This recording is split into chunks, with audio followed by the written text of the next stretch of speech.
La communauté de coups critiques, c'est encore moi, Pépé Estival, qui vient aujourd'hui vous parler d'un sujet bien particulier. Il ne s'agit pas d'un trésor caché, il ne s'agit pas de monter de niveau, il ne s'agit pas d'un discuter entre les dés avec mon ami Félix caché derrière, il s'agit plutôt d'une théorie, un genre de jeu de rôle que j'ai mentionné à quelques reprises lors de des vidéos précédentes. On m'a fait savoir en commentaire que ce serait pertinent que je m'y aborde un peu plus, et c'est ce que je fais maintenant. Il s'agit du genre OSR, ce petit acronyme qui signifie Old School Revival ou Old School Renaissance. Juste une petite parenthèse avant de commencer, je n'ai pas la science infuse sur le sujet, c'est quelque chose de très personnel, c'est quelque chose aussi qui est très nuancé et flou et qui va être différent que ce soit pour moi, que ce soit pour mon voisin, que ce soit pour une connaissance. Le OSR n'est pas coulé dans le béton, il est personnalisable plutôt. Et c'est quelque chose qui va être très fluctuant dans le temps et qui va être interprété de manière différente. Donc, ce que je dis là, c'est vraiment, ça ne regarde que moi, ça regarde des gens qui sont d'accord avec moi. Pour les autres, il y a d'autres vidéos explicatives, d'autres personnes qui vont avoir des opinions divergentes et aussi des vidéos avec des personnes qui vont, des youtubeurs qui vont approfondir le sujet vraiment dans son centre, dans son cœur et qui vont pouvoir expliquer l'historique de tout ça. Moi, ce que je fais ici, c'est vraiment une vidéo d'introduction pour les personnes qui ne connaissent pas du tout le genre et qui se questionnent sur qu'est-ce que l'OSR. Pour commencer, pour faire une base, donc vraiment quelque chose de solide pour débuter le tout, on va dire que le OSR, c'est un genre de jeu qui va rappeler les premiers jeux de rôle qui ont été faits à la fin des années 70 et au début des années 80, ainsi que la littérature de l'époque qui a inspiré Gary Gygax à créer Donjons Dragons et etc. Et on parle par exemple les romans de Jack Vance et compagnie. Donc il va y avoir un côté thématique, mais aussi un côté mécanique, parce que ça va rappeler aussi mécaniquement les premiers jeux de cette époque-là. Mais à la manière de miroir déformant, ça va être changé, ça va être modifié, ça va être mis au goût du jour, dont l'aspect Renaissance ou Revival. Ce n'est pas seulement Old School. Au début des années 2000, Wizards of the Coast a fait ce qu'on appelle le OGL, Open Game License, qui permet à tout le monde de prendre le système des vins de Donjons Dragons et de le modifier, de le mettre un peu à sa sauce et de faire un peu ce qu'on veut avec, tout en respectant certains copyrights, certaines règles à ne pas, dans le fond, transgresser pour ne pas subir une poursuite pour justement pour avoir copié ou avoir fait une mauvaise utilisation du genre. Donc, il y a ces règles-là qui ont été mises, dans le fond, aux mains de tous et qui peuvent dès lors être utilisées pour la création de jeux OSR qui s'inspirent des premières règles de Donjons Dragons. Donc, il y a plusieurs jeux OSR qui vont être du D20, mais pas que. Il y a beaucoup d'autres jeux OSR qui vont être d'autres styles, qui vont utiliser des D6, qui vont utiliser même des dés de pourcentage. Bref, ce n'est pas nécessairement exclusif à un seul style et c'est très aussi interprété de manière différente selon l'individu qui s'intéresse sur le sujet. Mais tout de même, je dirais qu'il y a 4 grands principes à dire pour pouvoir vraiment considérer que le jeu va être de style OSR. 4 principes qui vont se retrouver à l'intérieur de celui-ci dans sa mécanique, dans sa manière d'être perçu, mais qui n'est pas non plus exclusif, dans le sens que c'est possible que vous trouviez un jeu qui serait considéré comme OSR et qui ne comporterait que 3 des 4 principes, ou même seulement 2, même peut-être que quelqu'un va sortir un principe 5e. Tout simplement pour dire que c'est pas le couler dans le béton, c'est ma manière de percevoir les choses. Premier principe, pour qu'un jeu, on considère que celui-ci soit OSR, il s'agit de la décision du maître de jeu plutôt que les règles élaborées. J'explique. Dans un jeu OSR, souvent, il va y avoir moins de règles déjà. Les caractéristiques, il y a moins de caractéristiques, de compétences, d'éléments à prendre en considération sur la feuille de personnage pour le joueur, mais aussi pour le DM dans sa section du livre concernant ses règles à lui. Il y a moins d'éléments qui sont mis en jeu. Même si oui, il y en a, il y a une base, il y a on va dire en quelque sorte une espèce un filet de sauvetage qui va pouvoir attraper le DM si jamais il se passe quelque chose et qu'il doit se référer à une règle. Il y a des éléments à prendre en considération, mais une bonne partie de celles-ci vont être on va dire, associé au fait que le DM va avoir une discussion avec les joueurs, échanger avec eux, avoir dans le fond des comparatifs, des expérimentations, de l'observation qui va être fait, alors que ce dernier va vouloir, le DM bien sûr, va vouloir mettre de l'avant, on va dire, certaines situations, sans nécessairement toujours devoir se fier aux règles qui sont écrites dans l'ouvrage OSR. Donc, on prend par exemple un joueur qui va vouloir monter un muret de pierre, et dans un certain type de jeu, le DM va devoir prendre en considération le fait que, il mouille, c'est difficile, il y a des règles écrites, il va y avoir des règles écrites qui vont être vraiment mis textuellement dans l'ouvrage, comme quoi il faut qu'il prenne en considération tel élément. Bien sûr qu'il y a beaucoup de DM, dont moi y compris, dans certains jeux, je vais mettre ça de côté, puis je vais y aller justement avec le gros bon sens, et c'est ce que le jeu OSR met de l'avant surtout, c'est-à-dire le gros bon sens du DM. C'est que tout doit être beaucoup plus dans une conversation entre le DM et le joueur, et c'est dans le contexte où est-ce que le DM va être égalitaire envers les difficultés qui vont être mises sur les joueurs. Et il faut s'y tenir aussi également. Essayer d'avoir une espèce d'une approche logique sur la manière de voir la chose, sur la manière de percevoir les différents dangers qui vont être mis dans les pattes des joueurs. Tout ne va pas se régler nécessairement. Tout n'est pas pris en considération dans des statistiques ou dans des additions, des soustractions, des multiplications. On y va surtout avec le feeling, le ressenti, l'échange, l'observation, bref. Plus de nuances, moins de règles à ce niveau-là, plus de simplicité en lien pour le DM. Et plus de simplicité pour le DM dit aussi plus de simplicité pour le joueur. Et on arrive au deuxième point, qui est la ruse du joueur plutôt que les statistiques de personnages. Dans certains jeux, le joueur va avoir des pouvoirs, va avoir des additions qui vont se faire selon des compétences, selon des caractéristiques, selon des objets magiques qu'il va avoir. Et dans l'exemple du muret, le joueur peut avoir par exemple un modificateur de plus 3 en force, plus 4 en acrobatie, plus le bonus qui va être donné par ses bottes magiques, plus le fait que c'est un rôdeur niveau 4, et qui va faire une addition de plein de chiffres qui va mener à un beau bonus pour pouvoir accomplir un challenge qui n'en demandait pas tant, par exemple.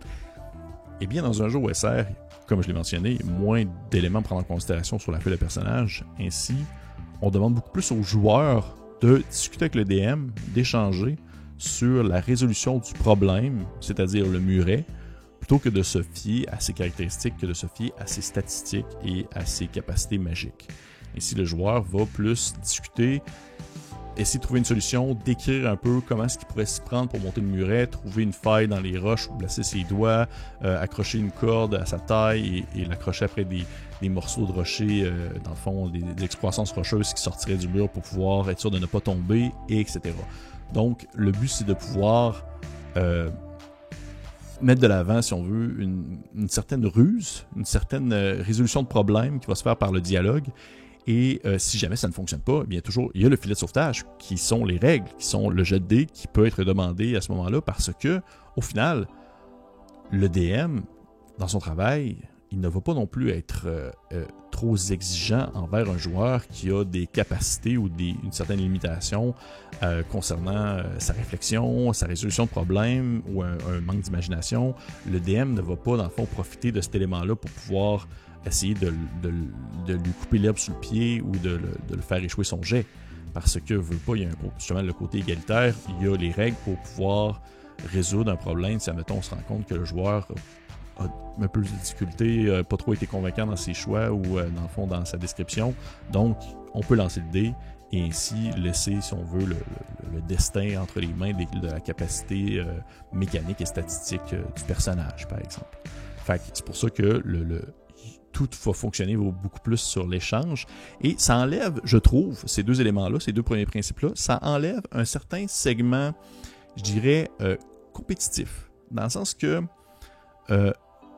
puisqu'il y a moins de byte, on va dire, en anglais on dit byte book, puisqu'il y a moins de règles qui vont être élaborées sur plusieurs pages et qui vont être définies et que si tu en enlèves une, ça brise le tout, il y en a moins de ça. Ce qui fait en sorte que il y a moins de compétition qui se fait entre le DM et le joueur et il y a moins de... Le joueur ainsi se sent moins dans une course en quelque sorte contre le DM à la compréhension des règles et à l'accumulation de bonus parce que c'est un échange, c'est une discussion qui se fait entre le DM et le joueur. C'est voir essayer de qu'est-ce qu'ils peuvent qu'est-ce qu'ils peuvent se dire entre eux qui va favoriser la résolution de problèmes qui va se présenter aux joueurs. Et je trouve que ça demande une belle empathie. Ça demande une certaine capacité aussi d'introspection, de discussion. Et c'est un type, si on veut, une approche particulière qui, je crois, peut être difficile pour certains, surtout pour les gens qui ne sont pas habitués. Mais je pense qu'au final, ça ne fait que enrichir, c'est bien le terme, oui, le jeu qui se déroule sous nos yeux. Ensuite, point 3. Les personnages sont héroïques et non des super-héros. Quelque chose de très important, souvent dans un jeu moderne, on va plutôt voir les personnages rendus à un certain point être des machines à tuer, des machines à résoudre des problèmes, des magiciens, des archimages surpuissants qui sont au-delà de ce qui est disponible pour le commun des mortels. Dans un jeu plus de style OSR, oui, au début, la personne va être un pecno moyen, va être un ramasseur de navets, un videur de poubelles, etc. Et à mesure qu'il va vivre des expériences, il va devenir quelqu'un, il va devenir un personnage, un héros, mais il ne va pas être un super-héros. Il va avoir une compétence, des capacités limitées, il va avoir des objets magiques qui vont lui permettre d'accomplir certaines choses, mais tout ne va pas, dans le fond, se résoudre uniquement par sa magie qu'il va avoir élaborée avec le temps. Il ne va pas être un espèce de jack of all trades, comme on dit, là, un couteau suisse où est-ce qu'il va être capable de tout faire et tout accomplir. Il demeure tout de même un humain un peu plus haut que la moyenne, mais un humain mortel, tangible, qui peut être affecté par des problèmes du quotidien et qui n'est pas à l'abri du danger et de la mort.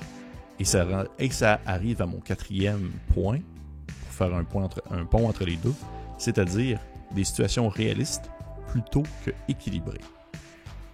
Et ça, je sais qu'il y a beaucoup de personnes, je pense, qui vont être en désaccord avec ça, puis c'est bien correct, comme je vous dis, c'est pas ce que je vous dis là, ce n'est pas une manière de faire qui fait en sorte que si vous ne faites pas ça, vous êtes en tort. C'est vraiment plus ma perception personnelle de la situation et ma perception personnelle de l'OSR et de ce que je considère comme étant des qualités de celui-ci. Parce que pour moi, ce sont des qualités. Quand on dit situation réaliste plutôt qu'équilibrée, ça veut dire que les dangers que les joueurs vont rencontrer au courant d'une partie ne vont pas, dans le fond, grandir et s'échelonner à mesure que les joueurs vont monter de niveau. Il va y avoir des problèmes, des difficultés, que ce soit des monstres, que ce soit des puzzles, que ce soit des pièges, que ce soit des rencontres de dialogue, qui vont être de difficulté moyenne, égale aux joueurs. Il va en avoir qui vont être plus faibles, il va en avoir aussi qui vont être plus hautes. Et ça, autant dans on va dire d'un point de vue d'un module préfet, à l'intérieur d'un module préfet, autant dans une création aléatoire. Ça va se retrouver dans les deux. Dans un module préfet, souvent, admettons que c'est un X-Crawl ou vraiment comme un module, un donjon à suivre, c'est possible que les joueurs vont croiser, vont tourner un coin, puis ils vont tomber face à face avec une créature ou un problème qu'ils ne peuvent, dans le fond, battre au moment où est-ce qu'ils la rencontrent. C'est possible que, admettons que le donjon soit fait pour des levels 1 à 3, ben direct en partant, ils tournent au mauvais coin, puis ils tombent sur un monstre qui est pour les level 3, puis eux sont niveau 1, puis c'est sûr qu'ils vont se faire manger la face s'ils ne s'en vont pas.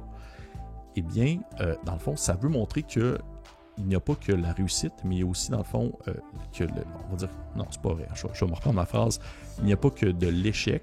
La réussite peut se trouver autrement que dans la combativité qu'il va avoir face à un ennemi. Éviter un ennemi, ça peut être une réussite. S'enfuir, ça peut être une réussite en soi. Le battre par la ruse, ça peut être une réussite. Dans le sens que tout danger n'est pas à être affronté directement, parce que tout danger n'est pas égal à nos capacités. C'est quelque chose de plus réaliste. Et ça, comme je le mentionne, c'est beaucoup plus présent ça va être présent dans les modules, mais aussi dans la génération aléatoire, parce que un jeu OSR va avoir énormément de tables, il va avoir de la description aléatoire, il va avoir de la pige de X-Crawl, ça veut dire des déplacements sur des hexagones pour savoir qu'est-ce qui se trouve sur tel hexagone, et c'est possible que le DM, parce que lui aussi va découvrir en même temps que les joueurs qu'un danger va être beaucoup trop gros pour les joueurs, eh bien, il va le piger, puis il va faire « Ah ben écoute, non, tu sais, vous rentrez dans la grotte, puis il y a une chimère de 28 pieds qui vomit des moustiques géants. » Ben rendu là, ça a été choisi au hasard, c'est pas équilibré, c'est réaliste, parce qu'il y avait autant de chances de piger ça que de piger un gobelin qui lui manque, dans le fond, les 2 yeux, par exemple. Fait qu'au final, c'est que le danger qui va être présent va peut être va être équilibré, dans le sens qu'il peut être plus bas, plus haut ou égal, mais au moment où les joueurs peuvent le rencontrer, il peut être vraiment trop fort pour eux. Ça en vient aussi au fait qu'au point 3, les joueurs ne sont pas des super-héros, ils sont des héros. Souvent dans un jeu OSR, les personnages vont être beaucoup plus squishy, vont être beaucoup plus mortels, ils vont être plus près de la mort. Et je sais que pour plusieurs personnes, c'est un frein au style parce que ça peut faire en sorte que le développement de personnage, on peut le sentir presque un peu inutile. Dans le sens que pourquoi est-ce que j'approfondirais l'histoire de mon personnage alors que celui-ci peut mourir sur le coin d'une table en dedans de 15 minutes. Je comprends. Pour de vrai, je ne suis pas en désaccord avec cette affirmation. Pour ma part, je me sens plus impliqué dans une histoire, dans le contexte où est-ce que le danger va être très omniprésent et que je pourrais claquer du jour au lendemain alors que j'ai ouvert la mauvaise porte ou que j'ai descendu le mauvais donjon. Je me sens plus impliqué dans ces moments-là et je crois qu'un n'exclut pas l'autre dans le sens que je peux croire que certains jeux OSR vont être capables d'apporter une certaine nuance, si on veut, à la mortalité qui peut être présente dans un jeu et ainsi encourager certains individus à approfondir les traits de personnalité et l'histoire de leur personnage en sachant qu'ils pourraient survenir un peu plus longtemps que la moyenne des ours, tout simplement. Donc, c'était mes 4 points. Je vais les redire rapidement. On parlait de décision du maître de jeu plutôt que des règles élaborées. La ruse des joueurs plutôt que des statistiques des personnages. Ces 2 points-là, je les mets ensemble parce que justement, ça met de l'avant une certaine discussion. Moins de règles, plus d'échanges. Les personnages héroïques sans être des super-héros, ainsi que des situations réalistes plutôt que équilibrées. Et ça aussi, ces 2 derniers points, je les mets ensemble, dans le sens où est-ce que le danger va être présent, il peut être insurmontable au moment où on le rencontre, parce qu'on demeure des humains tout de même très mortels et nos capacités sont limitées malgré les efforts qu'on peut faire, comme le contraire aussi peut être vrai. On peut arriver à une situation et malgré le fait que nous sommes des individus un peu plus haut que la moyenne, les gens que nous allons rencontrer sont des humains bien normaux et ainsi ils vont être plus faciles à vaincre au moment où on les rencontre. C'est aussi simple que ça. C'est les 4 points que je considère comme étant des incontournables pour qu'un jeu soit OSR. Mais, on s'entend, comme je l'ai mentionné, c'est pas nécessairement exclusif. Vous pouvez trouver un jeu qui peut être considéré OSR pour plusieurs et qui va, dans le fond, avoir seulement 2 des 4 points. Ou même que vous allez pouvoir jouer un jeu qui n'est pas du tout OSR et qui va quand même avoir un de ces points-là. Je pense qu'un des meilleurs exemples que je pourrais mentionner, c'est la tombe de l'annihilation pour la Donjon Dragon 5e édition, qui a un grand segment de l'aventure qui se déroule dans le fond, dans un territoire X-Crawl, et il y a des situations qui sont réalistes plutôt qu'équilibrées, dans le sens que dans les rencontres aléatoires qu'on peut faire dans ce déplacement-là, dans cette jungle-là, il y a des choses qui sont beaucoup trop fortes pour les joueurs. Et ça, c'est quelque chose que je considère OSR à un certain point. Mais encore une fois, c'est à vous de vous faire votre propre idée, votre propre image, si on veut, de la question. Je ne suis pas là pour vous enfoncer dans la gorge ma propre interprétation des choses. Exemple de thème couvert dans le OSR, absolument tout. C'est sûr que le médiéval fantastique demeure le plus présent, le plus populaire, mais il n'y a rien qui empêche que, puisque c'est un miroir déformant qui est utilisé, qui est modelé, qui est remis à neuf, que les jeux peuvent aborder d'autres mécaniques, que ce soit la science-fiction, que ce soit le post-apocalyptique, que ce soit même un peu plus le moderne. Il y a de nombreux jeux, je pense par exemple à Starcrawl que j'ai fait pour Roche Papier Dragon, que j'ai animé une partie pour Roche Papier Dragon, qui est un jeu OSR, mais qui est justement de la science-fiction, qui se déroule dans l'espace avec des vaisseaux spatiaux et tout ça. Donc, les thèmes peuvent être absolument sur tout. Il suffit de chercher et de trouver dans le fond qu'est-ce qui vient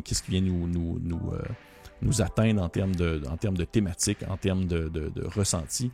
Tant que les 4 principes, si on veut, s'y retrouvent, d'après moi, ça peut être considéré comme un jeu OSR, que ça se déroule dans l'espace, sur Terre ou dans une machine à voyager dans le temps, tout simplement. Et finalement, pour conclure cette vidéo, je voulais seulement vous faire c'est vraiment une section particulière. Ça, c'est les types d'OSR. Je vais faire ça très court parce que c'est tout de même assez complexe. Et je trouve que c'est, encore une fois, c'est très flou, c'est très nuancé. C'est sur une belle gradation, si on veut, en quelque sorte, où les types de jeux OSR vont, selon moi, se retrouver sur une échelle qui va y aller d'un jeu vraiment plus classique à un jeu beaucoup plus flyé. Et je vais justement vous en nommer 3 rapidement pour vous montrer un peu la nuance entre les 3. Je vais commencer comme par exemple un jeu qui est vraiment beaucoup plus flyé, que vous connaissez tous. Ben, si vous connaissez la chaîne, vous en avez déjà entendu parler parce que j'en ai parlé souvent. Et je parle de Dungeon Crawl Classic. Dungeon Crawl Classic est un jeu OSR, mais qui est vraiment sur la ligne de sortir du style, mais qui demeure tout de même parce qu'il y a beaucoup d'éléments. Les quatre principes sont à l'intérieur. C'est-à-dire que pas de compétences, peu de caractéristiques. Dans le fond, les personnages sont tout de même très squishy. Les personnages sont surtout héroïques avant d'être super-héros, même quand vous êtes quand même beaucoup plus haut niveau. Les situations sont beaucoup plus réalistes plutôt qu'équilibrées. Lorsque vous faites un donjon, je vous assure qu'un donjon préfet de Goodman's Game, il y a des éléments là-dedans qui sont absolument mortels pour des joueurs de bas niveau, même si des joueurs de bas niveau se lancent à l'intérieur. Mais tout de même, Dungeon Crawl Classic a plusieurs éléments qui vont faire en sorte que le jeu va se dissocier beaucoup, on va dire, du vieux style, dans le sens qu'il va y avoir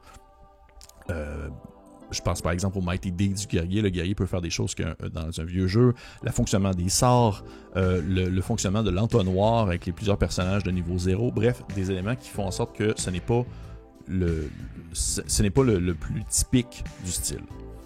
Au centre, on va dire quelque chose de aussi flyé, mais avec des règles un peu moins nécessairement élaborées, mais tout de même très efficaces. Il y a par exemple Morborg, que j'ai aussi déjà parlé sur la chaîne.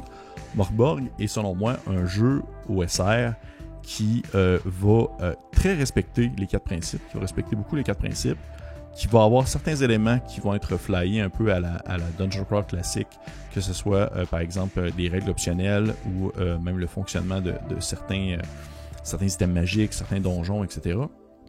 Mais tout de même, dans son cœur, ça demeure un jeu qui est très old school, qui est très classique sur son fonctionnement des vins, sur son système de jeu qui n'est pas révolutionnaire, qui est surtout très efficace, mais qui est aussi très modulable. Et finalement, pour conclure, quelque chose de vraiment plus conservateur, c'est pas négatif de manière que je dis ça, c'est pas du tout péjoratif, un jeu de rôle OSR qui selon moi est vraiment, on va dire dans son cœur, une reproduction presque identique, ou du moins identique, du vieux style. Il s'agit de Old School Essentiel.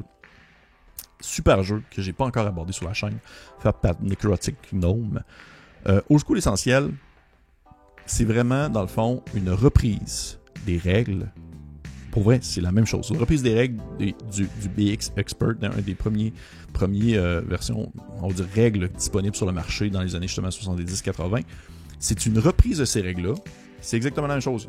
Même chose, remis à neuf, avec un nouveau design, une approche vraiment plus moderne, une lecture plus moderne, des termes différents pour que ce soit plus clair, pour que ce soit plus, on va dire, facile à prendre en main pour des gens qui ne connaissent pas le style. Et c'est ça que je trouve vraiment la beauté de ce jeu-là, c'est que c'est seulement et purement efficace. Rien d'autre. Et selon moi, ça, c'est vraiment un excellent exemple de ce qui peut être présenté dans le style OSR. Et pourquoi est-ce que je trouve que c'est un excellent exemple? Ben parce que justement, il demeure très proche de du cœur, il demeure très proche vraiment de l'origine. Il y a les 4 principes qui se retrouvent à l'intérieur, mais également parce qu'il y a une approche très moderne dans son design, malgré que les règles sont très old school, ça fait en sorte que je trouve que c'est, on va dire, un merveilleux point d'ancrage pour faire rejoindre un vieux goutard qui a déjà été habitué au vieux style et des nouveaux joueurs qui ne connaissent pas ça mais qui sont curieux d'essayer, mais qui ne veulent pas se taper un vieil ouvrage écrit à la machine à écrire, jauni par le temps, oublié dans une vieille boîte en carton dans un sous-sol humide. Fait que c'est pour ça que je trouve que c'est vraiment une belle porte d'entrée pour le style et ça permet de relier plusieurs mondes entre eux, entre différents types de joueurs qui commencent dans le domaine et qui ne connaissent pas nécessairement beaucoup encore les jeux de rôle, mais qui sont curieux d'essayer des choses, ainsi que les vieux de la vieille qui ne jurent que par le vieux style en quelque sorte. Donc, c'est tout. C'était ça. Hey, j'ai fait le tour. C'était vraiment ma petite vidéo d'introduction sur le OSR avec les 4 principes. Si jamais vous êtes curieux, si jamais il y a des jeux que vous voulez que j'essaye, vous pouvez m'écrire si vous voulez que vous avez des questionnements aussi, ça va me faire plaisir de vous répondre. Je suis vraiment content des commentaires qu'on reçoit, des réflexions aussi, des suggestions. Je vous conseille fortement de vous abonner à la page Facebook, à la page YouTube, allez voir notre Instagram, notre Twitter, et si jamais vous voulez nous enfoncer quelques piécettes dans la gorge, on a aussi un Patreon si jamais. Bref, tout ça est dans la description du vidéo. Merci encore à tout le monde. J'espère que ça vous a été utile et on se dit À la prochaine. Bye bye.